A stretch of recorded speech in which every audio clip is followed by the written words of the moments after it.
since the beginning of time. Every generation brings on something different. Oui, exactly. Every generation brings on something different. Exactly. And we have to accept that. We have to adapt and accept that because they got their own way of seeing it and doing it. Just like I had my own way of seeing it and doing it, you know. So now my child got his own way of seeing it and doing it, you know. But I think some of it is great. I like a lot of the blues great. I like You know Eric Bibb? You know Eric I don't know him Bibb? personally, but I like his music. Yeah. Yeah. Eric Bibb. Yeah, I like Out his of music. Kemmo. Yeah, yeah. I like this young white boy, Johnny Lane. I think he's very soulful. I think man, I think he's right in there, you know. And I like a lot of some of the hip hop stuff I like. I mean, there's gospel hip hop that I hear that I like, and there's street. Like I say on my last CD, I incorporated a hip hop guy, it's great, man. It's wonderful, and a lot of people was very surprised. What you mean you got hip hop on your CD? Oh yeah, baby. Yeah, because all music really belong together anyway. Okay. You know, that's what I think. Yeah. You know, I think we, as an industry, separate music and call it blues and call it this and call it that when music should be together because music is a gift from God. Exactly. By the way. Exactly. You know, none of us own it. We're just lucky enough to be sharing it. We're lucky to be a part of it. That's the way I feel. I feel so blessed to be a part of this.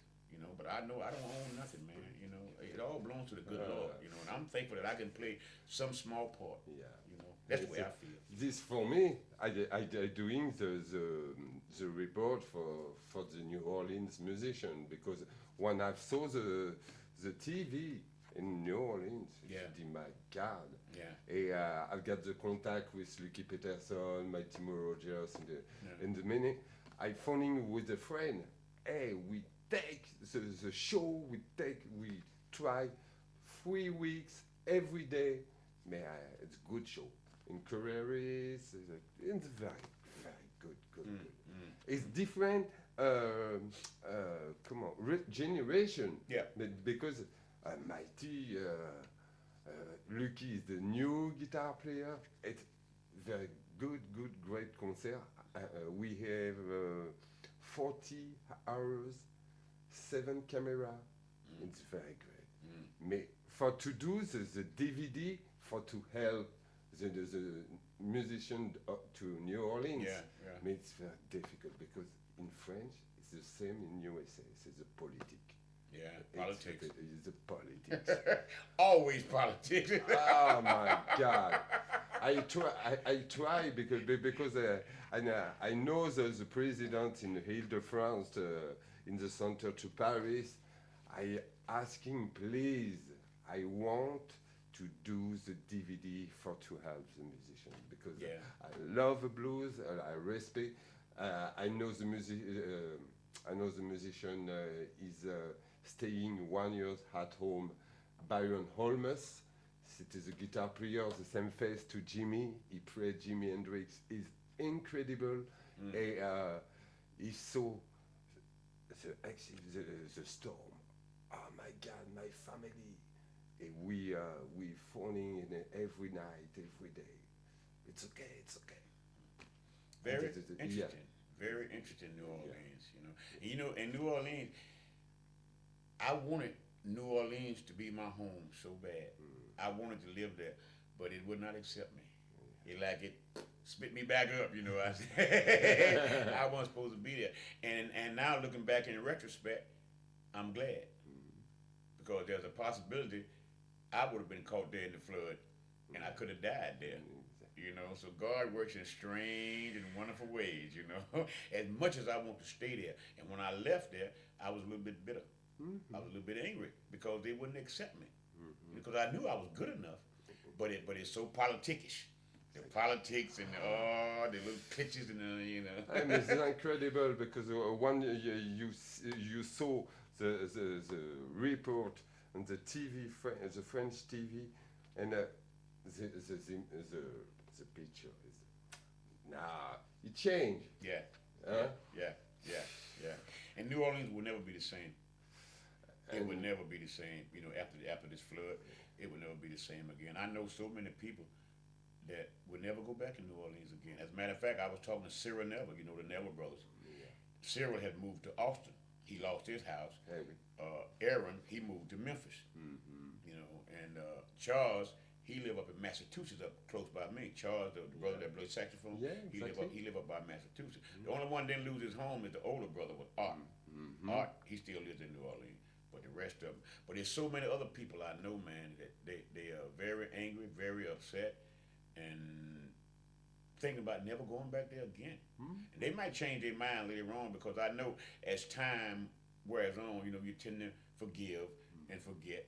And I think their true love for New Orleans would come back again. It's just right now they're very angry, very pissed off, you know, you know, very hurt, and lots of emotion, because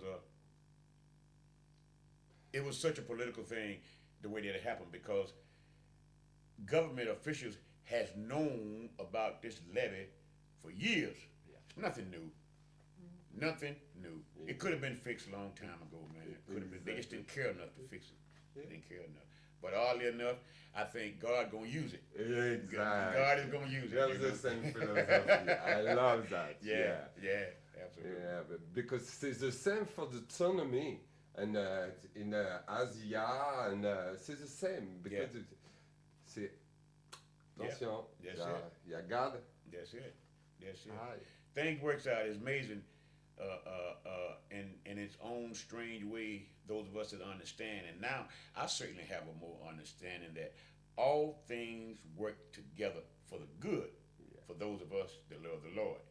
Now, you don't always understand it, but as you age and look back, I understand. It's like, I thank God for being God and not letting me do some of the stupid things that I wanted to do and that I planned. You're like, thank you, God. God really does know best. Yeah. He does. He does, man. You know. So I'm learning how to be thankful, man, and more appreciative, you know, about God and the whole issue. So I understand when devastation happened, like that plane went down the other day in Russia.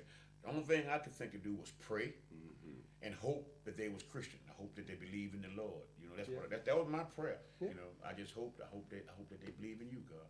You know, because if you believe in the Lord, then when you leave this body, you're going to something else. It's not the end. You know, and that's the hope we have in the Lord, man. You know, so I'm thankful, my brother. I'm so thankful. Alors, say me, what's the name the musician played yesterday and tonight? This is the first time this band has played with me. Most of these guys. One of the guys that's in the band now, he was in the band when I first came here 10 years ago to the Meridian, Scott Chitlin. He's a saxophone player. But I got a new trumpet player. His name is Grayson Farmer. And a trombone player is Russell Jewell. So I got a three-piece horn section. And on drums, I got Gary Jamiti on drums. On bass, I got Chad Owen. And on guitar, it's a guy out of Portsmouth, New Hampshire. Hails by the name of Woody Allen, if you can believe. Woody Allen, you know. And on keyboards, we have a guy from Maine, Peter Dubas. So I got 7 musicians here tonight. Okay. Yeah. Alors, you projects this year, because it is incredible, there are just 2 shows in the Meridian. When you be back to Paris for the good show and for the... I don't know. I don't know. But I will say this, I'm feeling very, very thankful and blessed. I've finally been offered a major contract. I'm getting ready. That's why I haven't released this new CD. I recorded this CD, bet you didn't know, in 2004. September and October of 2004, just before I left for Russia and Turkey. We went to Russia and Turkey for a 7-week tour. And I recorded this CD just before then. But I feel so strong about it till I wouldn't release it on my own label, because I know I didn't have enough money to promote it like it needs. And so I just been kind of holding on to it for all this time. And I've had a few offers. I had an offer from over here from Rounder Europe. They made me a little small bullshit offer. Excuse my language. I've had some small offers, you know. And I talked to Sony. Europe over here and the UK. They was interested, but say at this time they didn't think it was quite what they need, et cetera, et cetera. I talked with Electra, wasn't quite what they need. I talked with Sony in the U.S., no, not quite. I talked to Alligator, Bruce Igloo. I mean, I took this music to everybody, and they all pretty much just either passed or didn't understand it or made me an offer that wasn't about anything, you know. So I've been holding on to it, but by the grace of God, I guess it was February, I got a call from this. You ever heard of Vic Damone? You remember Vic Damone, the crooner from the way back in the Frank Sinatra days? He was a jazz. Vic Damone, Vic Damone. Well, his son, Perry Damone, called me in February. And he's involved with another guy, another company, and they've been really trying to get something going with me and been talking about some serious money, but they haven't really come up with the money yet. But meantime, while they're doing what they're doing, I got a call from some people at Sony in Nashville. Ah, okay. So I'm going back home tomorrow, and Thursday I'm flying to Nashville to talk to Sony. Wow. So it looks like I'm fixing to get a major contract, man. Finally, before I die. Yeah. Before I die, it looks like I'm fixing to get a major deal. It looks real good. As a matter of fact, my wife just called me this morning. They called the other day to make sure I was flight was all booked and the whole trip. And I mean, they talking about my catalog of songs, the whole thing, man. I mean, it sounds real good. But did you like quand même Paris? You like Paris? Do I like Paris? Yeah. It's all right. What I don't like is too much. It's too congested. It's too busy. Okay. It's just too many people. Too stress. Oh. It's very difficult because I waiting for 25 minutes for the bus to go here. Yeah. See, no, I wouldn't want that. And when I was young, I wanted to come to a city, you know. But now I'm older. I like out in the country where I live now. I'm in a very small town. I'm in a little town called Epping, New Hampshire. Very, very small, you know. And I like it. I enjoy going home because it's quiet, slow, you know. No, but I do like Paris for what it offers, you know, energy, good people, music, lots of stuff. But I would want to live here. Yeah, exactly. It's scary. Yeah. It's scary, you know. No. Maintenant, the personal question, I do the report to Jimi Hendrix. Okay. What do you think, Jimmy, the great 5 years, 3, 4, 5 years, is a great star in a wow, because God, for me, it's God is when they play it's incredible, the emotion with the guitar. For me, it's a great evolution. Did you saw him on stage No. in your career? I never got a chance to experience it. No, I missed that. And what do you think about Jimmy? Because Jimmy he was a gift. He was a special gift from God, man. You know, he had a short time, but look how much he did. I mean, he was only here for a minute, but we're still talking about it. He was only down here for a minute, and people are still talking about him right today. So, you know, he was a gift from God to us. I mean, no doubt. Ok.